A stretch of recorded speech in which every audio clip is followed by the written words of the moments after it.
Olá, amigos. Boa noite a todos. Hoje é dia 13 de maio de 2020.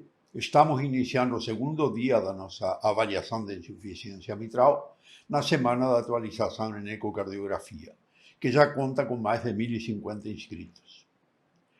Quero agradecer também a presença na semana passada na jornada sobre hipertrofia ventricular, que teve mais de 2.500 visualizações. Um especial agradecimento aos profissionais de saúde que estão lutando contra essa pandemia e desejo a eles sucesso na empreitada, saúde, por favor, se cuidem sua família e os que puderem fiquem em casa. Vamos falar então da avaliação da insuficiência mitral, que é um processo que envolve principalmente uma informação clínica completa. Como já foi visto ontem, na aula do Dr. Dejair, nós vamos realizar também exames de imagem, principalmente a ecocardiografia, para avaliar a válvula mitral, a estrutura, a mobilidade dos folhetos, aparelho subvalvar, anel mitral, etc. Todos os parâmetros que podem ser interessantes para essa análise. Vamos utilizar o Doppler para avaliar a origem e direção do refluxo. E vamos avaliar os três componentes do refluxo, que são a vena contracta, a área de convergência e a extensão do refluxo. Também, importante, a densidade e contorno do jato, a presença ou não de fluxos reversos ao nível das veias pulmonares e as dimensões em função das cavidades para verificar a repercussão hemodinâmica dessa insuficiência mitral. Existem também parâmetros ecocardiográficos quantitativos para avaliar a insuficiência mitral, que são o método PISA, que avalia o volume regurgitante e o orifício regurgitante efetivo. Vamos medir os diâmetros anulares, o cálculo do volume de ejeção do ventrículo esquerdo, tamanho e volume dos átrios, estimar a pressão pulmonar e avaliar a presença ou não de valvopatias concomitantes que eles podem alterar o curso da insuficiência mitral. Vamos ver então, em primeiro lugar, os três componentes do refluxo. Como o Guideline de 2017 recomenda avaliar então os três componentes que são a área do refluxo, a vena contracta e o fluxo de convergência. Então nós temos aqui um exemplo de uma insuficiência mitral formando esses três componentes. Vamos mostrar aqui em detalhe a área de convergência, que é a aceleração do fluxo na direção do orifício regurgitante, a vena contracta, que é a região por onde passa o refluxo através do orifício regurgitante, e a área do refluxo, aquela extensão, então, da turbulência do refluxo dentro do átrio esquerdo.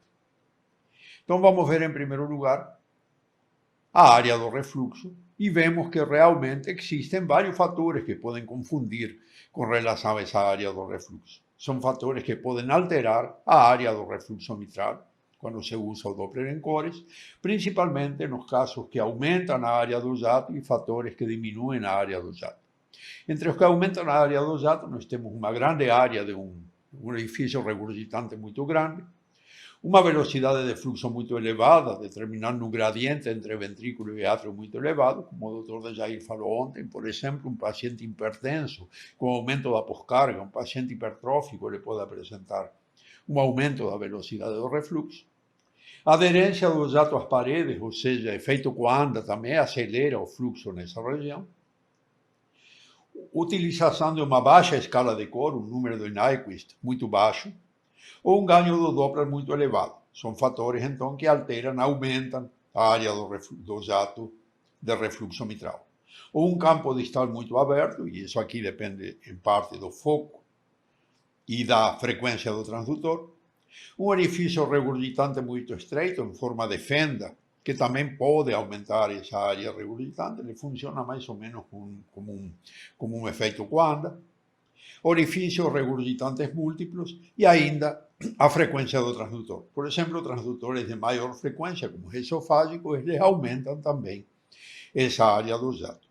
Fatores que diminuem a área do jato são uma pequena área do orifício regurgitante, uma baixa velocidade de fluxo, um gradiente baixo, pode ocorrer, por exemplo, no baixo débito, na cardiomiopatia dilatada, por exemplo.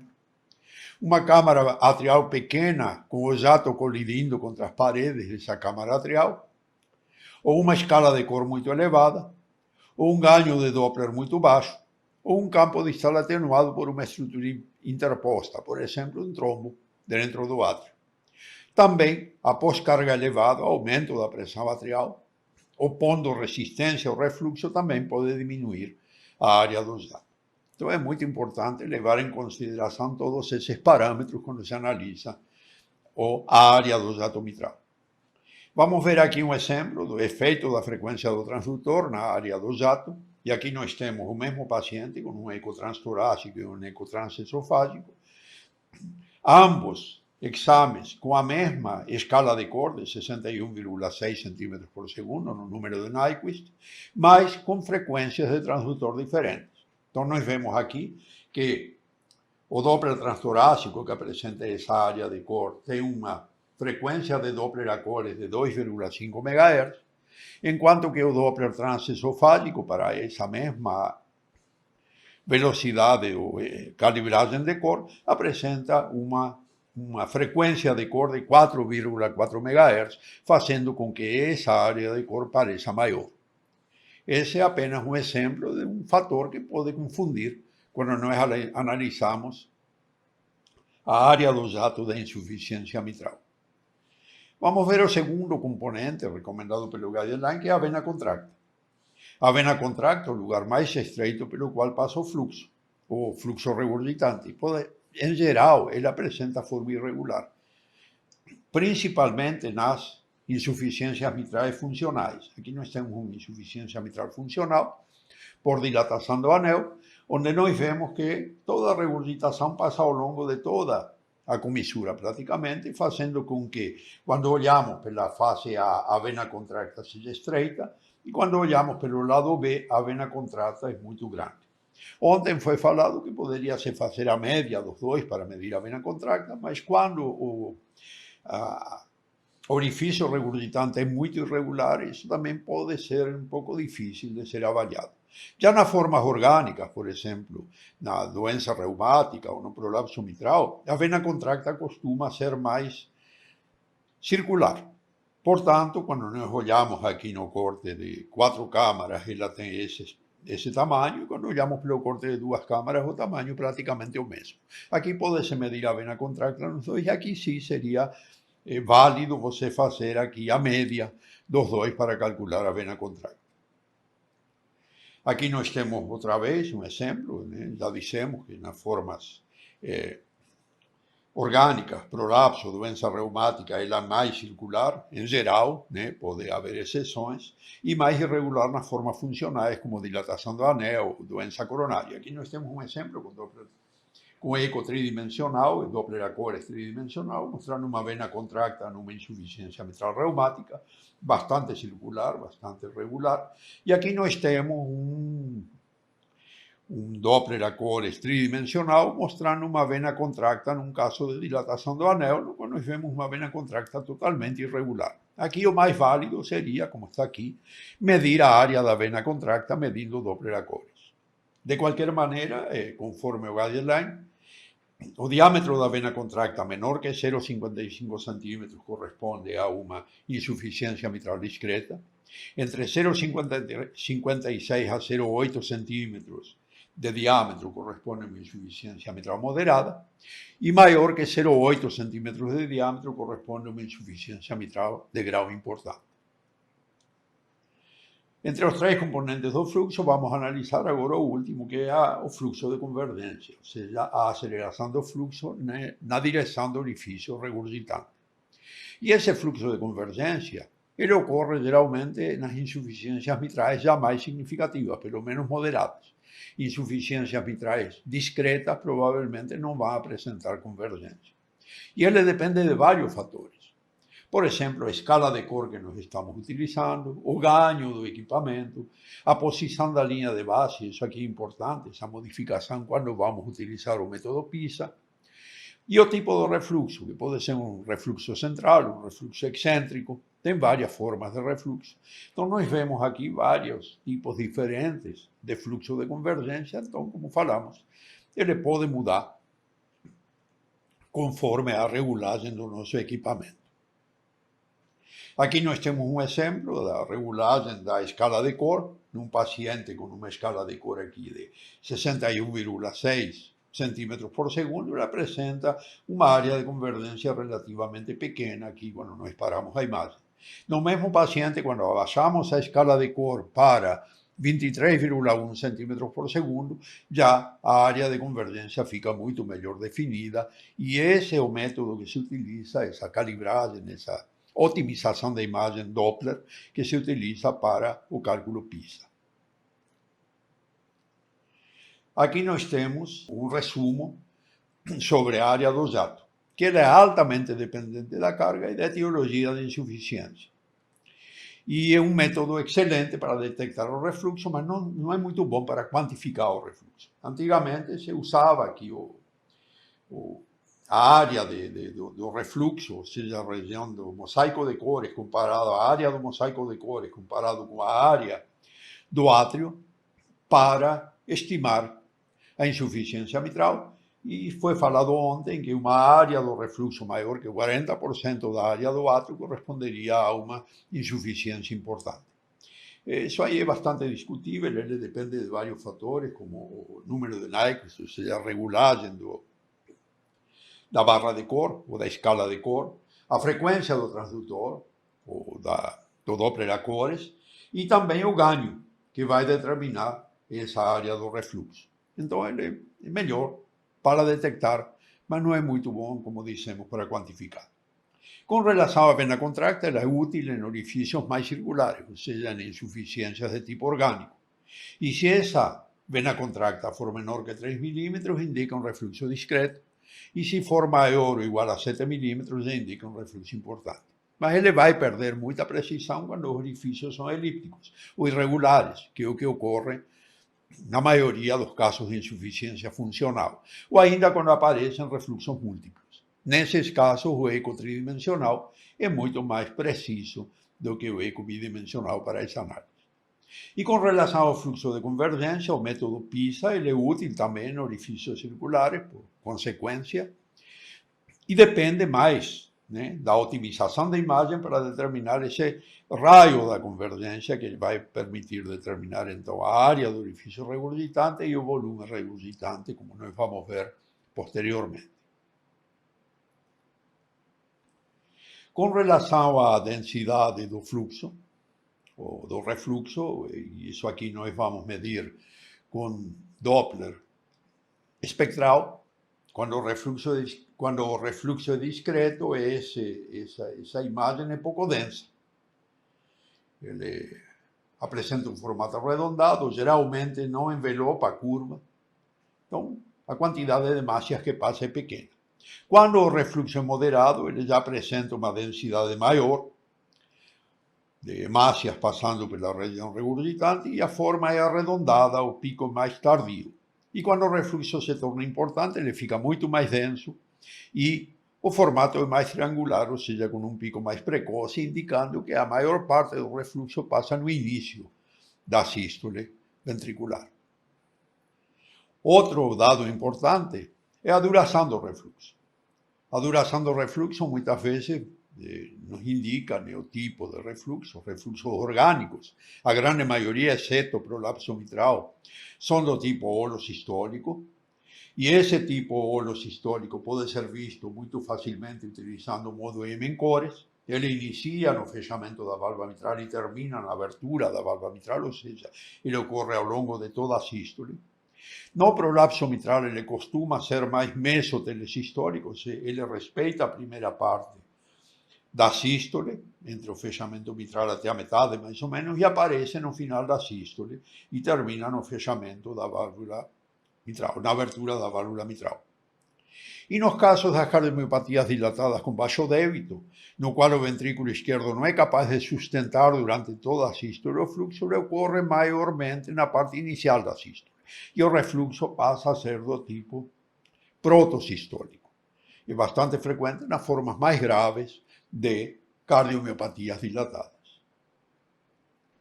Os jatos excêntricos também é um problema com relação à avaliação da insuficiência mitral. Claro, aqui no exemplo da direita, quando o jato excêntrico é muito grande e ele faz um loop dentro do átrio esquerdo, já é uma forma importante.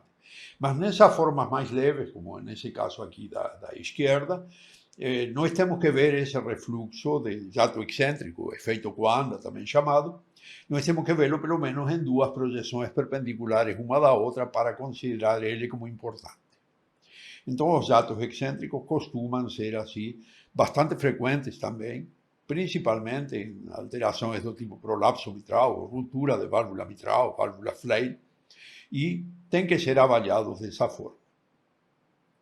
Com relação aos jatos múltiplos, também é importante, e eles correspondem a refluxos pelo menos moderados. Nós podemos visualizá-lo melhor aqui, por exemplo, no eco transesofágico, utilizando a posição comisural, no qual nós vamos ver vários jatos. Aqui no eco tridimensional do mesmo paciente, mostrando pelo menos 3 jatos regurgitantes, nos 3 scallops da válvula mitral, e esses jatos aí também dificultam um pouco a análise quantitativa do refluxo mitral. Eles dão uma boa ideia qualitativa, mas eles costumam ser um pouco difíceis de avaliar do ponto de vista quantitativo. Esse corte transversal ao nível da válvula mitral, de eixo curto, do ventrículo esquerdo, é particularmente útil para verificar a extensão do refluxo, desde que ele pega a região comisural da válvula, ou seja, da comissura externa até a comissura interna, e aí nós podemos ver, por exemplo, no exemplo da esquerda, um refluxo que ocorre ao longo de toda a comissura. Um refluxo num caso, por exemplo, de uma insuficiência funcional.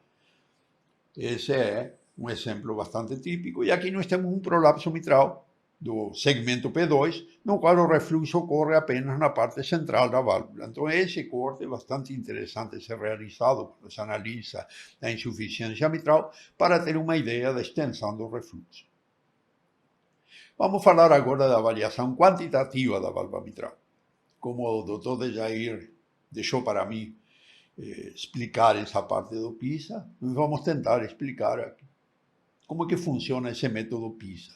É um método bastante controverso do ponto de vista prático, porque nem sempre nós conseguimos uma boa imagem do Doppler a cores, da área de convergência, que permita analisar esse tipo de refluxo. Mas o método PISA então permite calcular efeito. Na verdade, é uma equação da continuidade que ele vai comparar a área da convergência com a área do orifício regurgitante.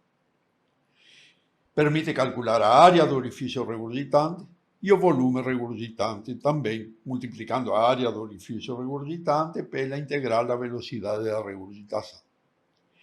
Nós vamos fazer um passo a passo na próxima imagem, mas aqui nós temos a classificação das insuficiências mitrais conforme guideline em relação ao orifício regurgitante efetivo e o volume regurgitante. E nós temos que uma insuficiência mitral discreta é aquela que apresenta um orifício regurgitante menor que 0,2 cm² e um volume regurgitante menor que 30. É moderada quando o orifício regurgitante varia de 0,2 a 0,4 cm² e o volume regurgitante varia de 30 a 60 ml.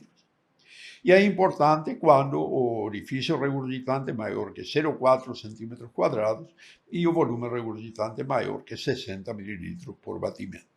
Então, vamos ver agora, num passo a passo aqui, como que nós analisamos esse método PISA. Então, escolhi aqui um paciente, eu não fiz ainda nenhuma regulagem da cor, nesse caso, ele está com um número de Nyquist aqui de 61,6 centímetros por segundo. Então, o primeiro passo que nós vamos realizar é ajustar a linha de base para, aqui no caso, 23,1 centímetros por segundo, o que vai determinar que essa área de convergência fique mais nítida, como nós vemos aqui. Aproveitamos também aqui a ocasião, está bem nítido, para medir o diâmetro da vena contracta. No caso aqui, 8,6 milímetros é o diâmetro da vena contracta, uma vena contracta acima de 7 milímetros, portanto, já podemos deduzir que deve ser uma insuficiência mitral de grau importante. O segundo passo vai ser a medição do raio da área de convergência, que vai desde o plano da válvula até a borda aqui do aliasing de core, que passa aqui. Essa região do aliasing de core significa que a velocidade nessa região é de 23,1 centímetros por segundo. A partir desses parâmetros, nós vamos então determinar a área de convergência, ou seja, a área dessa região, que vai ser igual a 2π vezes o raio da convergência ao quadrado. 2π é 6,28 e o raio da convergência de 1,2 centímetros ao quadrado, multiplicado por 6,28, 2π, nos fornece aqui uma área da região, essa aqui de convergência, de 9,05 centímetros quadrados. O próximo passo, a partir dessa área de convergência, vai ser o cálculo do fluxo pela área de convergência. Então, nós vamos multiplicar essa área de convergência pela velocidade aliasing. Isso permite determinar o fluxo que passa por essa região da convergência em mililitros por segundo. No caso, 9,05 centímetros quadrados multiplicado por 23,1 centímetros por segundo me fornece um fluxo de convergência de 209 mililitros por segundo. A seguir, nós vamos calcular o orifício regurgitante efetivo. Para tal, vamos utilizar o Doppler contínuo da posição apical e vamos medir a velocidade máxima do refluxo de 565 centímetros por segundo. O orifício regurgitante vai ser então igual ao fluxo regurgitante dividido pela velocidade máxima do fluxo. Fluxo dividido pela velocidade de regurgitação, 209 mililitros por segundo, dividido por 565 centímetros por segundo, me fornece aqui, então, um orifício regurgitante de 0,37 centímetros quadrados. Uma vez que nós temos esse orifício, então a área desse orifício, para calcular o volume regurgitante, basta multiplicar essa área desse orifício pela integral da velocidade aqui da regurgitação. Então, o volume regurgitante vai ser igual à área do orifício regurgitante, 0,37, vezes a integral da regurgitação, 159 centímetros, o que me fornece aqui, então, um volume regurgitante, para este caso, de 59 mililitros por batimento. Praticamente no limite, entre moderado para importante, importante acima de 60, mas como a vena contracta era bastante larga, nós podemos considerar esse refluxo como sendo importante. Esse é um exemplo, então, da utilização do método PISA, passo a passo, para essa avaliação. Outros parâmetros importantes que servem para a avaliação de insuficiência mitral são os parâmetros hemodinâmicos, que vão me determinar a repercussão dessa insuficiência mitral. Assim, o volume do ventrículo esquerdo e do átrio esquerdo aumentado, é consequência da própria sobrecarga volumétrica e do próprio refluxo, o ventrículo esquerdo pela sobrecarga volumétrica, o aumento do volume do átrio esquerdo pelo próprio refluxo e pelo aumento também da pressão intraatrial. E o guideline recomenda também a utilização, como foi falado ontem, do strain longitudinal global, cada vez mais para aferir a função ventricular esquerda subclínica nesses pacientes, porque eles costumam apresentar frações de ejeção preservadas. Um strain longitudinal global menor que 21% já é compatível com uma evolução desfavorável da insuficiência mitral. Outro método alternativo, bastante discutido, mas eu considero muito bom, é a avaliação da DPDT, do refluxo mitral. Quando ele é inferior a 1000 milímetros de mercúrio por segundo, já é compatível com uma disfunção ventricular esquerda subclínica, mesmo quando a fração de ejeção está preservada. Existem outros fatores para avaliar a insuficiência mitral. Uma velocidade máxima do refluxo, por exemplo, menor que 4 metros por segundo, já sugere uma disfunção do ventrículo esquerdo, em baixo débito. Ou a presença de fluxo reverso nas veias pulmonares, que já indica um refluxo de grau importante mitral. O estresse físico pode ser realizado, segundo um trabalho de Lancelotti, aqui ele utilizou o refluxo mitral em pacientes com insuficiência mitral isquêmica, de origem isquêmica, mas pode ser aplicado nas demais insuficiências mitrais. Ele permite desmascarar alguns sintomas que ocorrem e estabelecer a capacidade funcional em pacientes que são sedentários ou com sintomatologia inespecífica. O aumento da área do orifício regurgitante maior que 13 milímetros quadrados, com exercício, se correlaciona com o aparecimento de sintomas e uma evolução adversa de insuficiência mitral nos casos de insuficiência mitral secundária. E um aumento da pressão pulmonar maior que 60 milímetros de mercúrio durante o exercício já indica uma maior severidade em pacientes assintomáticos com insuficiência mitral de tipo primário. O eco tem que ser físico. O eco de estresse farmacológico, nesses casos, é contraindicado. Se usa o estresse físico. Vamos avaliar aqui agora um caso especial, que é como nós avaliamos o volume regurgitante no prolapso da válvula mitral. Como vemos aqui, o prolapso da válvula mitral é mesotelesistólico. Quando usamos o nosso modo M-ENCORE, vemos que ele ocorre no final da sístole, do meio para o final da sístole, e, portanto, ele dificulta um pouco a análise desse refluxo. Então, como que nós vamos proceder? Segundo o guideline, a integral da velocidade do refluxo na insuficiência mitral por prolapso deve ser realizada na parte mais densa do traçado, ou seja, nós vamos seguir o traçado da válvula mitral, ou do refluxo mitral, na sua região mais densa, e dessa maneira nós vamos ter uma maior precisão no cálculo do volume regurgitante. Aqui nós temos a medida da área de convergência, o raio da área de convergência, e aqui nós temos agora um caso de ruptura de válvula mitral, um volume regurgitante muito aumentado de 178 mililitros. Dessa maneira, meus amigos, nós concluímos a nossa parte de hoje de prolapso, de insuficiência mitral mais detalhada, e amanhã o Dr. Eugênio Albuquerque irá abordar a indicação e parâmetros muito interessantes da insuficiência mitral, indicação e seleção de pacientes para a realização do MitraClip. Então, aguardo vocês amanhã e uma boa noite a todos.